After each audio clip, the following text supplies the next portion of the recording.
সামগ্রিকভাবে ভারত সরকার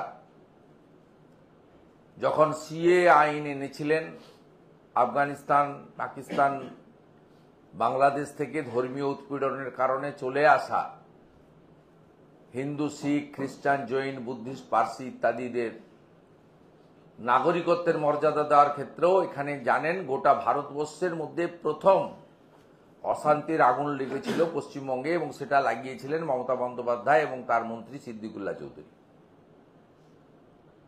সেদিন নবান্নর সামনে 37টা বাস পোড়ানো হয়েছিল, যার মধ্যে 22টা সরকারি বাস। মালদা শামসিতে রেল লাইন উপড়ে ফেলে দেওয়া হয়েছিল। মুর্শিদাবাদের আজিমগঞ্জে হাজারদুয়ারির মতো একটি গুরুত্বপূর্ণ ট্রেন, তাকে পুরো ট্রেনটাকে জ্বালিয়ে দেওয়া হয়েছিল। রেজিনগর বেলডাঙ্গাতে রেল স্টেশন পুড়িয়ে দেওয়া হয়েছিল এবং উলবেড়িয়াতে করমণ্ডল এক্সপ্রেসে যে পেশেন্টরা ফিরছিলেন সিএমসি ভেলোর থেকে, তার উপরে পাথর পড়েছিল। শুভেন্দু ভালো পরিবারের ছেলে, তার বাবা ভাবত এখন বাবার সেখান থেকে এসে কুপুত্র হয়ে যাবে কেন আমি জানি না।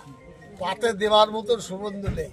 ওই তিলক লাগিয়ে আর জয় শ্রীরাম বলে তার মানটা তিনি মাটিতে মিশিয়ে দিয়েছে। তাকে জিজ্ঞাসা